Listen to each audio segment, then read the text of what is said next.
Si vous êtes tifosi depuis le début de la saison, c'est très dommageable pour vous parce que je pense que vous ne passez pas un bon début de saison. Presque, vous êtes en dépression, je pense, il faut le dire. Ouais, si ça faisait qu'une saison. Oui, si ça faisait qu'une saison finalement. Mais là, après ce Grand Prix d'Espagne, là, il faut quand même le dire que le coup de massue est monumental.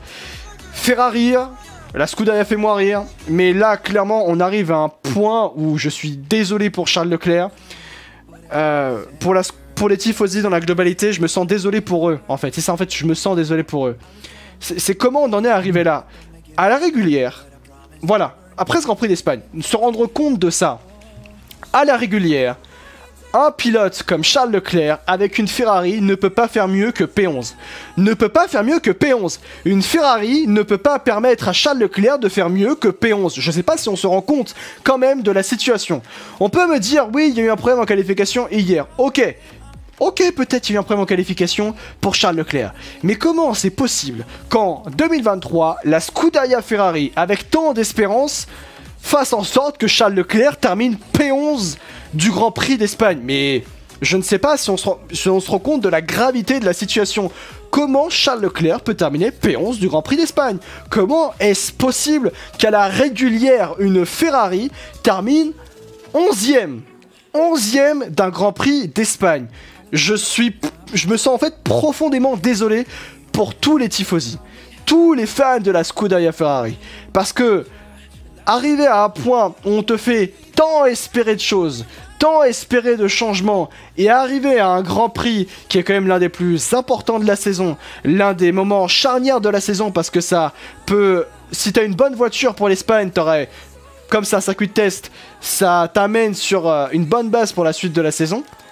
Comment on peut arriver sur un Grand Prix charnière cette saison à avoir à la régulière ton meilleur pilote qui termine P11 parce que ta voiture n'est pas capable de faire mieux que P11 pour Charles Leclerc? Quand même, et le rythme en plus, je termine, le rythme en plus de Carlos Sainz est affligeant, il est à des années-lumière.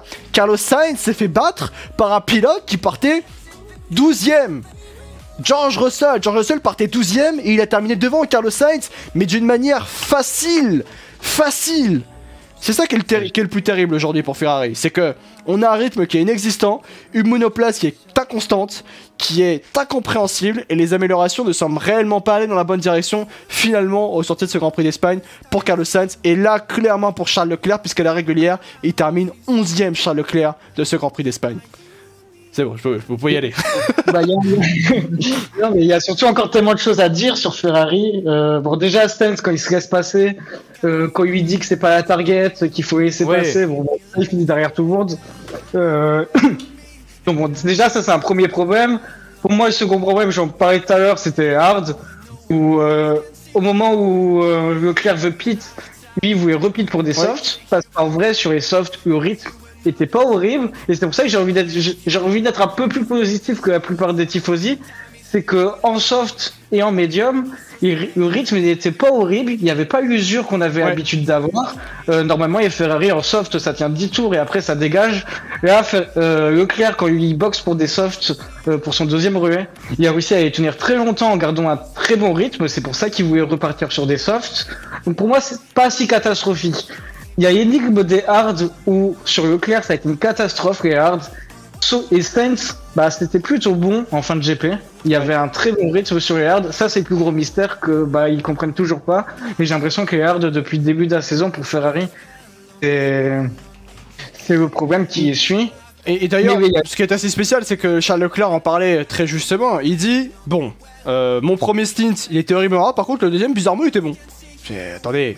Oh, c'est quoi cette voiture? C'est un Transformer ou c'est comment? C'est Optimus Prime qui change, voilà, c'est-à-dire que moi je vais à gauche, je vais à droite, parfois c'est bien, parfois c'est pas bien, en fait c'est surtout ça, c'est que imaginez-vous un pilote comme Charles Leclerc, ou pour Carlos Sainz d'ailleurs dans la globalité, qui pilote une voiture qui va à droite et à gauche.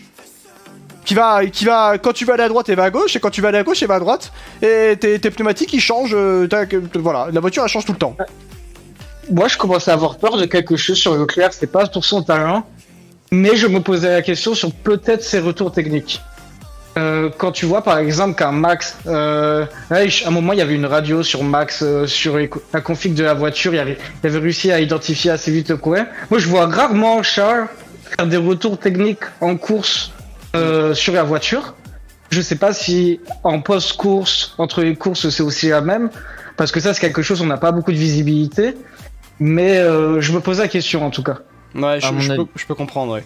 Vas-y. Mais à mon avis, c'est plus Ferrari actuellement dans une situation à la Mercedes 2022. C'est-à-dire qu'ils ont développé là une voiture, du coup ils avaient quand même des belles bases, mais le problème c'est que que ce soit Charles, Carlos, Frédéric ou même d'autres personnes au sein de la Scuderia, personne n'arrive à comprendre la voiture. Il y a une totale incompréhension de son comportement avec les différentes stratégies pneumatiques, quelles qu'elles soient, de comment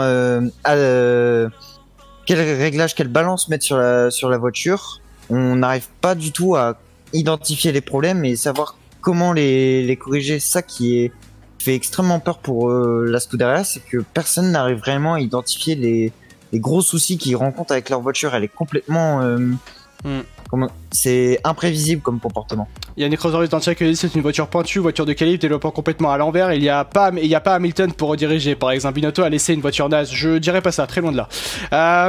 Les fameuses évolutions.